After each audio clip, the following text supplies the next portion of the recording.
Well, hey, LTD family, I am so excited to welcome you to the first official episode of the LTD Leadership Lean In. And as you heard in our trailer, this is our internal podcast all about leadership, change, and personal growth. And our goal is to help you lead like never before in your hotel and in your home. I'm Sam Bean, your host, Vice President of Sales and LTD Culture Champion. And I'm Richard Murphy, our Corporate Director of Training and Development. To kick off the series, we wanted to start by defining leadership. What exactly is leadership? Well, leadership can be defined in a lot of different ways. And that's why we really felt like it was important to start our very first episode with a foundation to really help everyone understand how we are going to define leadership, because leadership can be defined as a position, as a title, as a lot of different things. But we here at LTD are going to define it a little bit differently. Yeah, I mean, I've heard of I've seen memes where it's like leader versus boss and the person like looking at you or then leading the trail. And so I've always thought of leadership versus that person who tells you what to do. Yeah. The leader is the one taking you into battle Yeah. or showing you that. But is there a better way to overall define that? I mean, I don't know. You seem to have a story for everything. Do you have a story that can help define leadership in your mind? I think I do. And it's a little bit of an embarrassing one, to be frank. And I think a couple of people may have heard this story, but I do think it sort of sets the stage in how we want to define leadership and making sure that you all know, all of you out there in podcast land, right, know that you are a leader.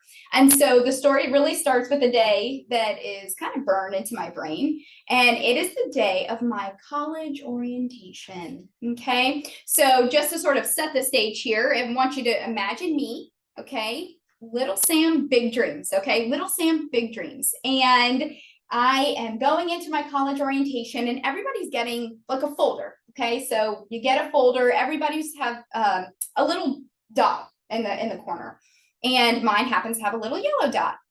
And so I'm really thinking nothing of it. And I'm assuming probably it has to do with putting us into our majors or something like that. So long story short, we go in, they start putting us into our groups. We start getting into our little colored dots. And I start introducing myself to a couple of the folks in the group. And there are people there who are accounting majors. I'm obviously not an accounting major, engineers, all sorts of different folks in the group. And I'm starting to realize like, oh, these are not communications majors. They're not like me. So I'm kind of curious why we're all in a group together.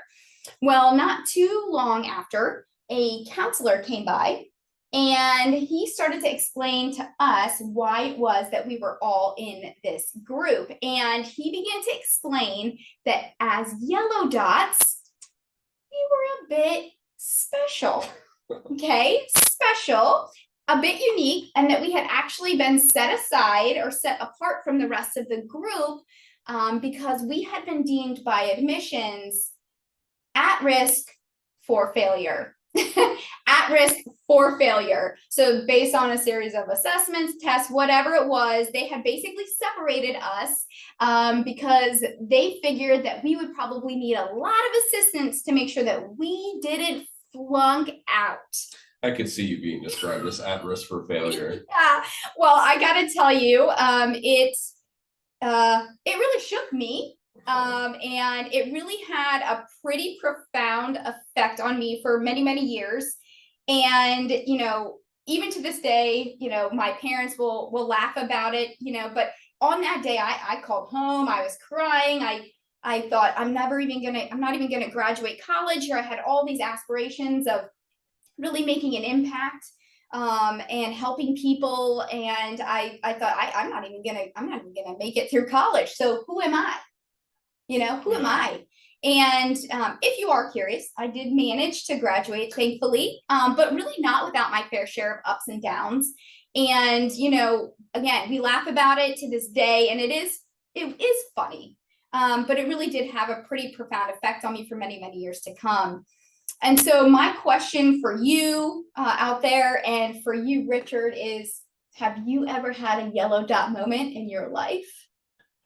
I mean, I don't know. People think I'm pretty great. They so do. I don't think I've ever You're been probably questioned. right. But yeah. I can think of a similar story. I think when I was in when I was in sixth grade or the summer before sixth grade, there was a program to move forward in math. And Yeah. it said you had to go to summer school for it. And most people in summer school are there for not positive reasons. So when I walked into the advanced class, several people made sure that I was in the right classroom, saying, this is for people who are going into advanced math, not for remedial math. Are you sure you're in the right room? And so I think that for whatever reason, people just don't think that there's a chance that I was potentially on a fast track in school. Yeah. Well, I can see that. And those types of things, they seem silly in the moment, but they can really resonate with us, and they can really put some negative thoughts into our minds. And so I can definitely resonate and understand why some people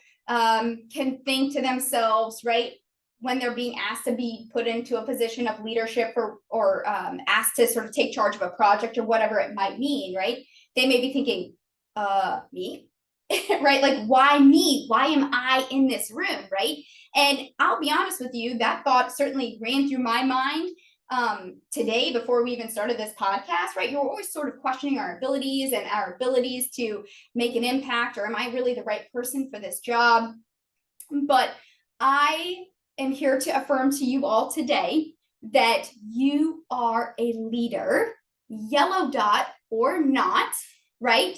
And feeling out of place in leadership, it can make you want to run out the door. And I have been in those rooms, guys, and I have been seated at those tables, and I have tallied up the reasons, right? Why maybe I shouldn't be at that room, or I shouldn't be at that table, thinking, I'm sure that there are people here that are older than me, wiser than me, maybe more experienced than me, just more than me, right? And so we know how that feels. But today we're going to talk about how we define leadership. And leadership, you guys, is influence. Okay? Leadership is influence. Nothing more, nothing less.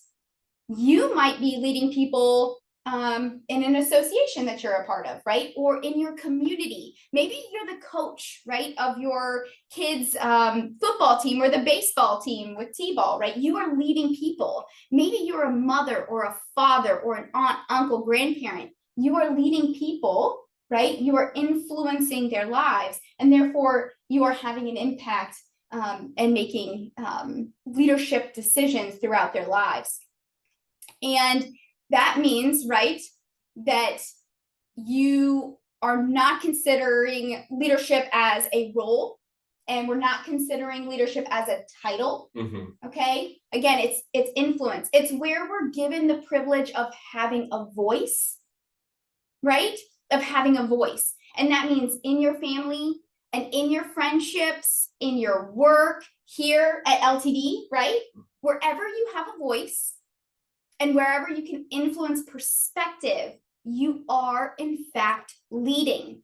And I'm willing to bet that you, just like myself, and I'm sure Richard, that you have a desire that no matter what stage of leadership you're in, right? Whether you are the mother and father, or whether you are the general manager of a hotel, that whatever stage of leadership you're in, that you have a desire to become a leader that people love to follow. Yeah, I think a lot of our associates, especially those who aren't in managerial or supervisor roles, wouldn't consider themselves leaders per se. Right. In my role, I've been working with a lot of our emerging leaders who wouldn't consider themselves leaders, even though they are leading. Right. And I think that that's a big part of how to look at ourselves, of what actual leadership is. And as you were mentioning, it's not just your titles or your roles, whether in personal or professional life, but what we do on a daily basis. And I think that at a lot of our hotels, there is no manager or supervisor, and we're talking about the desk clerk or the house aide or the room attendant, maybe the only person in the room or in the building at the time, but they're working with the other associates to get something done. Yes. Or, we're leading our guests into giving them the answers or the paths they want to take. So I think that it is very important that we define leadership in itself so that we can work on becoming better leaders in whatever we're doing. Yeah, that's great. And that's all very true. And I think the best way to go about doing this really is to start to sort of paint a picture, right? What is leadership? What does it look like? And so what we're going to do is today, I've got Richard here. He's got his notebook for you all out there. If you're driving or if you're working right now, maybe don't pull out your paper, okay? But if you are in fact at your desk, go ahead, and I'd love for you to pull out a piece of paper. And what we're going to do is we're actually going to draw a compass. Okay. Okay, so we're going to draw a compass. So I want you to start, and I want you to go ahead and draw a big circle, okay? And I want you to label it. I want you to label it north. Well, hold on. I'm drawing a big circle. Give me a Okay. second. All right. My circle is relatively round. Yep, good. Kind of connected at the top. All It's a right. good attempt. Circle is Okay. here, ready to go. Yeah, so I want you to label it north, south, North up top, Okay. south is at the bottom. east, and west. Okay, and remember now it's west on the left. Okay, east on the right. Thank you. Yes, I appreciate the assistance there. It's been a Okay. while. All right, now once you have that circle drawn, I want you to actually make sure you leave enough space so that there's plenty of room to write inside, because we're actually going to use this as an opportunity to take notes and to articulate a couple of concepts from a leadership perspective. So you got a nice big circle. I'm You got very room happy for with what I notes. did. Did a good Okay, job for I me. think you did a good job. Thank Okay, perfect. So in that circle, you're also going to have a big dot in the center. I did okay. a little dot. Let me make a bigger Make it a one big right dot. I'm going to make it a big dot because it's a really important dot, not like the yellow dot. This dot is going to represent self-leadership, okay? This is self-leadership. Self-leadership is where it all starts and it all ends. It all begins and ends with how we lead ourselves. Okay, so the first question when we're really defining the full concept of leadership that you really want to ask yourself is, would I follow me? Would I follow me? Right? And if it's not a resounding yes, that's okay, right? But it does mean that we have some work to do, okay? Now, we must always work first, longest, hardest on ourselves before we can influence anyone else, okay? Because if we can't lead ourselves, guys, then how can we expect anyone else to follow us, right? And in fact, your potential to lead others is a direct reflection of how you lead yourself. So to gain respect, right, you have to do more than simply teach something well. You have to actually model it well. So when I say self-leadership, Richard, what does that mean to you? What do you think of when you hear the word self-leadership?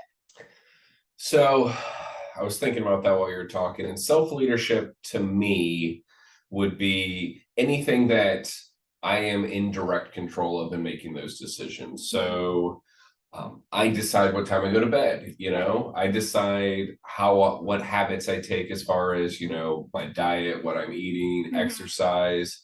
But then also, you know, in different roles, maybe we don't have a certain time we have to be at work, right? No boss is checking us to see what time I'm clocking in. So I have to personally make that decision of what I'm doing. Right. But also anything that I'm doing while not being watched, I would say would be my self-leadership of deciding that. And then really what I think of myself too would be a part of that. When you mentioned, am I somebody that I would follow? And I think that a big part of developing my own self-leadership would be my confidence level in myself. If I question myself, that's not necessarily a bad thing, but if I have no confidence in myself, then I need to work on that so that I can lead myself to lead others. Yeah, that's great. And honestly, the concept of self-leadership is a vast one, right? And it really is the foundation to all levels of leadership. And so I think, if you're cool with it, Richard, our subject for the March leadership lesson, I'm thinking should be self-leadership. Oh, absolutely. Yeah. I think we could talk about this for an hour in itself. So yeah. So how to lead yourself well, tune in March 1st, right? Right. Okay. All right. So we're going to go ahead. We're going to move on with our leadership compass. So now what I want you to do is I want you to actually draw a line from the middle. Okay. And I want you to draw it south.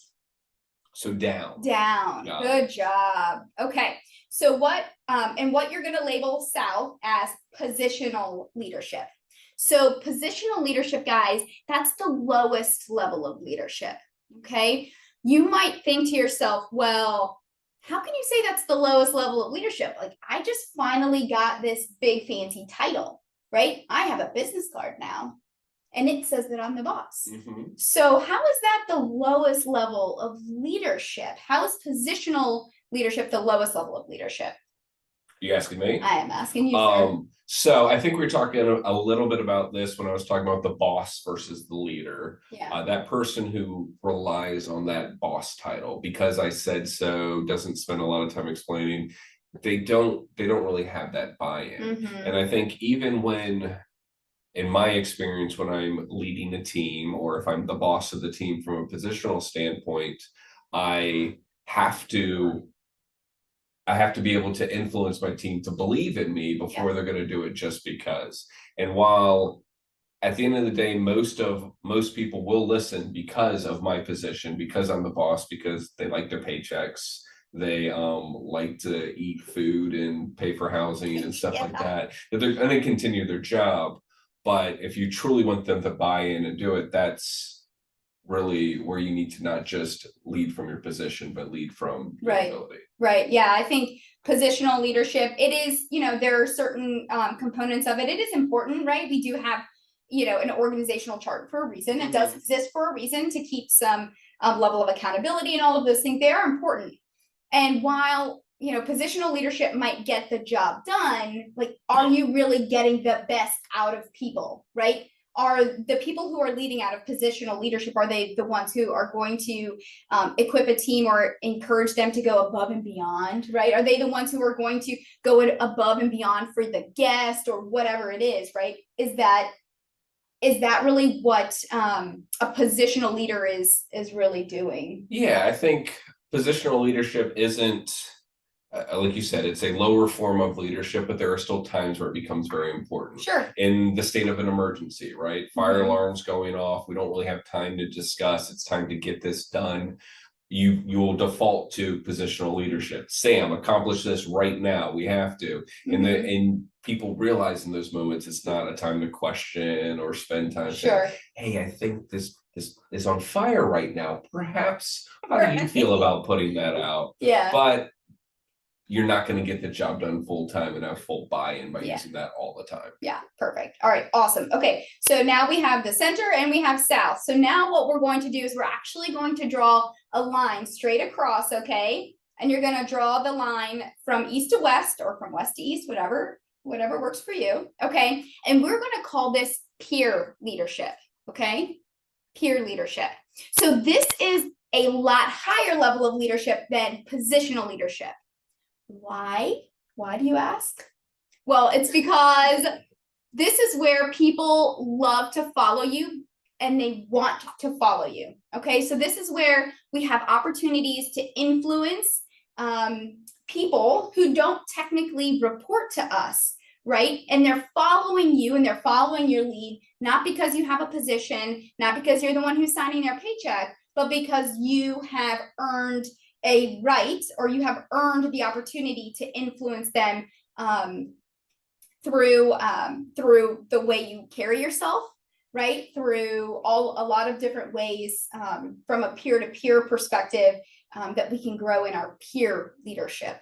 So what are your thoughts on peer leadership? This is, I think you just said this, maybe not, but this is probably, I feel, the most common use of your leadership, right? Yeah. Because especially in our personal lives, while in peer groups or friendship groups, there's sometimes that default leader of the group, but in the most part, we are really all in that same position. Yeah. And so whether we're trying to decide where we're going for dinner or what we're doing or with our families, even having that conversation, while my wife likes to probably think she's the boss of the family, I like to think that we are peers in these decisions. Yeah. And so at this point, we're using that all the time. And I think, as mentioned before, when we're defining leadership, most of our decisions going through aren't from a boss dictating, but it's from our coworkers, whether it's two room attendants trying to figure out how to get something accomplished.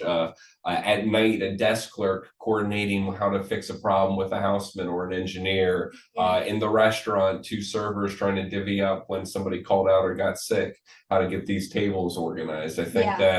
that it's not only our most common, but our most, maybe one of our most important types of leadership. I would say so. My mom used to always say to me, show me your friends and I'll show you your future. Right? So show me your friends, I'll show you your future. What she's saying there, right, is that who you surround yourself with directly influences how you behave, right? What type of decisions you're making, all of those types of things. So even in from a peer-to-peer perspective, let's just say you walk into a room and people are gossiping, and they're gossiping about another associate or the boss or whatever. That's an opportunity to, right, demonstrate peer-to-peer leadership, where you help encourage people to shut the conversation down, or you don't engage in that conversation. And by not engaging in the conversation, right, you're leading by example that that's not who we are, that's not what we do. And that's just a way to, right, influence the group, right, redirecting the conversation or whatever that might be, right? That's how you can influence and lead in a peer group. Okay. Again, probably something that we'll go into much greater depth in a future episode, right? Assuming we don't get canceled after the first one. Let's go. We already got 2 more months of content. Okay, awesome. Okay, so last but not least, we're going to draw a line. We're going to go from the dot, okay, and we're going to go up.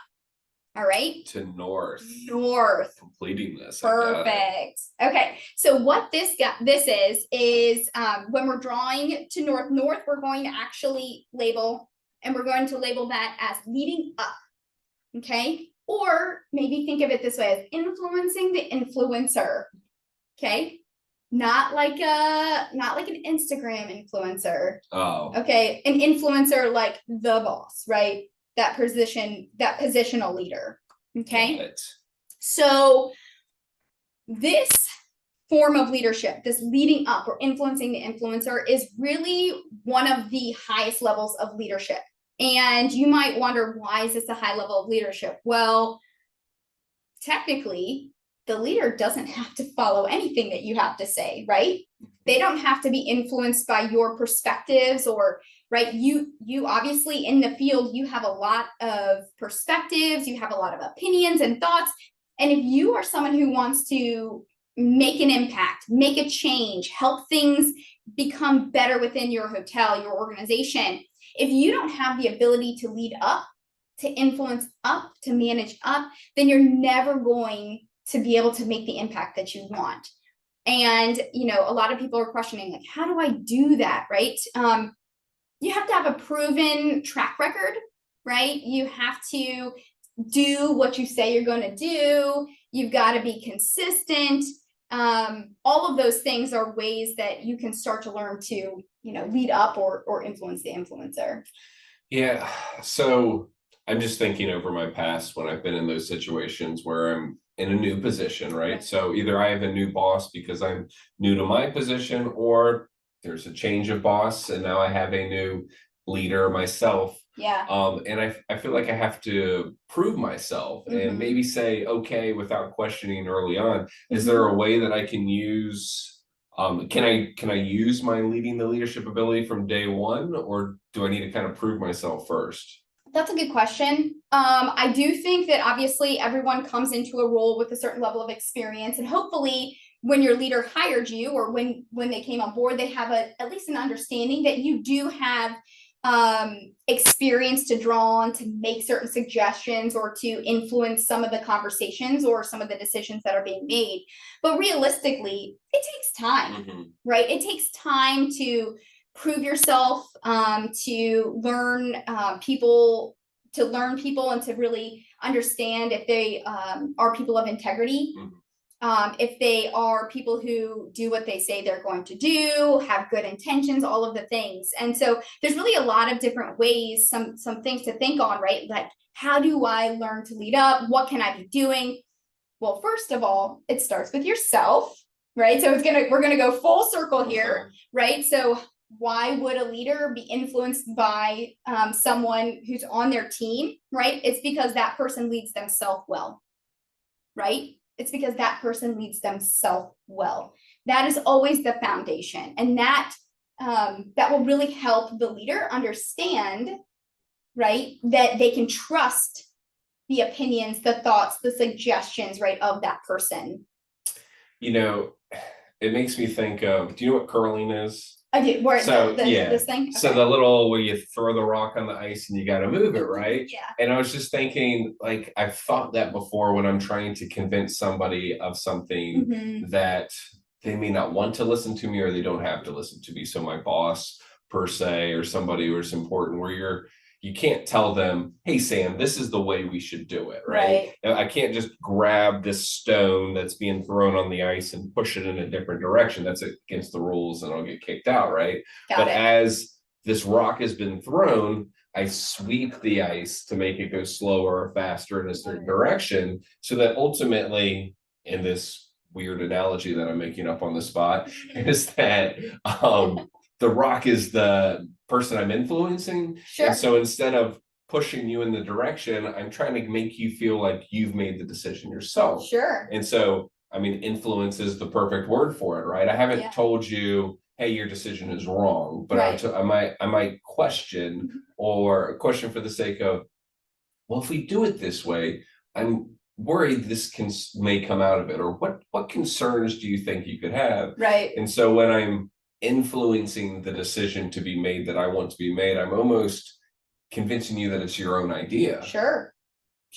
Yeah, I mean, you're making the way, right? You're sweeping the way, you're clearing the path for the decision to be made, right? Little by little, step by step, consistency over time, right? I bet when people thought we were going to make sports analogies, they didn't think curling. Nice. All Yeah, right. no, probably not. Other things that you can do, and again, we're going to go into depth on a lot of these concepts. This is just a super high level concept or idea here with the leadership compass, but other things that you can be doing to start leading up well, right? Lighten your leader's load. That's a thought, right? Yeah. What does that mean? Lighten your leader's load. Hey, I've completed my project. Maybe if I go in and ask my leader, hey, what can I do today to serve you? How can I help you today? Well, I can promise you that leader will all of a sudden go, wow, I can really count on this associate. I can really count on this person to help me. That's also how you start to learn, right? And grow into your position. So lighten the leader's load. Be willing to do what others won't do.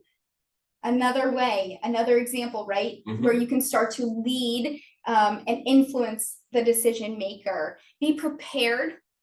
Who knows that song from The Lion King? Come on.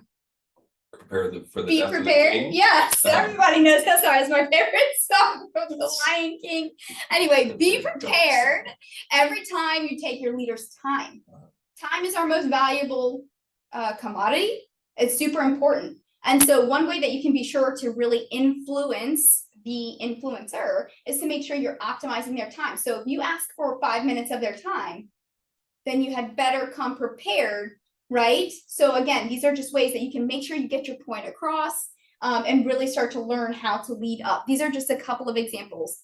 Is this another one that we could make a whole nother podcast about? We'll probably be doing that. So again, what you want to think about, right? So that's the full circle. Okay. Yeah. So now you have a fancy leadership compass. It's beautiful artwork. But again, this is the foundation. This is leadership. Okay. And what we really want to drive home is that in every room that you walk into, in every situation that you're in, you have an opportunity. You have an opportunity to lead people and to influence the way things go. And it's something that we really want to help you work through and help better equip you to really do that in all situations. Sounds pretty good. Yeah, it's definitely exciting. So beyond that, guys, I think that really wraps up this leadership lesson. Yeah. I think we have a good foundation. Okay, awesome. So what we're going to talk about just really quickly, just to wrap things up for the entire episode, is that we are going to talk a little bit more about the initiatives that we have. Okay, so obviously this is one of the initiatives. So we have our Leadership Lean In podcast. It's the 1st and the 15th, right? So on the 1st of every month, we'll have a leadership lesson. Okay, so we've already decided March 1st, self-leadership, okay, how to lead yourself well. And then on the 15th, we're gonna invite in some subject matter experts, right? Some thought leaders within our hotels, within the portfolio, right? To really talk about that leadership lesson and really learn from them how they're using those concepts in the hotels and what they're doing to really pull through those thoughts and those ideas on leadership. Does that sound exciting? Yeah, and I think you said there's some sort of company workbook or something with this. You're right. It's in a link somewhere. Yes. Maybe The show below, notes or below, I don't or know where it somewhere. is. Yeah. Or Okay, so in the show notes, we have a downloadable leader guide. Okay, and this leader guide is going to have opportunities to take notes. It's going to have all the highlights from the lesson. And what we would love for you to do is to take advantage of the leader guide and really use it in your conversations with your associates. Maybe use it in a huddle or in an executive committee meeting or in a one-on-one. You have opportunities to go through the leadership lesson that we have and then really work through some of the questions that we have and really engage with the team and really talk through some of these lessons. And I think it's a great way to not just listen to the podcast. While we hope you listen to the podcast, we really want you to take these lessons and put them into practice, right? Practical application is what we are desiring for all of this. Yeah, and speaking of listening to the podcast, Yes. you did I like to consume my podcasts as I feel they were intended listening to them. I Yeah. don't often have a lot of time to sit down and watch something for Right. 30 minutes straight. No. And we did talk about another, being able to listen to them exclusively. Is that Yes. still something we're working on? Yes, so we are working on making sure that we have the opportunity to download to Spotify and to Apple iTunes. So soon you won't just be subscribing on YouTube or accessing the link right via our website or a QR code. You're actually going to be able to subscribe on Spotify and Apple. So we are big time. Oh my gosh, so professional. So excited. So pretty big time. But Well, yeah, no, and I think another thing that we've been working on and will continue to go through is developing our leadership skills with all of our associates. Yes. And something that I've been focused on over the last year is finding what I was calling our emerging leaders or any leaders who are looking to grow their leadership skills. Yeah. And I think we talked about the different types of leadership, but everything involved in being a strong leader or a strong supervisor, even in those positions. So some of y'all have already been part of this LTD University Leadership Program, where we focus on different specific components. Our first one being leadership as a whole versus being a supervisor. And we have monthly trainings that we go through to ultimately get a certified supervisory certificate at the end of it, which is nationally recognized. Cool. So anybody who wants to be a part of this, feel free to reach out to me directly. My email is richard.murphy@ltdhospitality.com or talk to your manager. These programs are ongoing and you can join at any point, and we'll focus on all the important attributes of being a leader, from stuff like schedule making and time management to the more important conflict resolution and items such as that. Perfect. In addition to that, we have already started and will continue our department head meetups. Yes. And so what this is general managers, assistant general managers, each separate department head position will meet with their colleagues or their equivalent at another property. So executive housekeepers from all our hotels will meet together to form solutions from those who have done it before. I think we have a lot of talent already within our company and a lot of solutions that are often not driven towards each other. They're driven either up or to their own properties that we can share that information. Sure. And so as a developing department head or a very experienced one, I can get those fresh ideas from those who are doing what I'm doing at another property. Yeah. I always think best practice sharing is some of the greatest lessons I ever learn are from my peers. Like we talked about, peer to peer. Yeah. Yeah. East to west. Almost one of the most important, Awesome. right? Yeah. Awesome. Okay. And then to round it out, guys, we also have our talent and culture committee. And we are so excited. So we still have applications are open. So we're accepting applications up until the 17th. Okay. So just a couple of more days to submit an application. And we would love to hear from you. And this talent and culture committee, we're looking for, 7 to 10 associates. We're looking for individuals from any department, people who've been with us for 6 months or 16 years. If you have a desire to make an impact, if you have thoughts and ideas or ways that you think that we can be better, or you want to be a part of something bigger than yourself, right? And really developing the culture within LTD and really making an impact here within the organization, we would love to hear from you. So you can access the application in the show notes below. And included there is also anything you need to know about the committee. So what is the goal of the committee, right? What is the time commitment of the committee? We're probably going to be meeting once a month, but who knows? There may be special projects. Maybe we're planning some fun events, some associate appreciation things. Maybe you're going to be a part of some of those things. So there may be a little bit more, a little bit less, depending on what's going on. But time commitments, what the objectives are, what are the plans, right? We're looking to build out a full culture guide, right? So that we are developing common language and really clarifying our values as an organization, all of these things. And so this is what, we're looking for, is a really diverse group of people with a lot of diverse opinions and thoughts.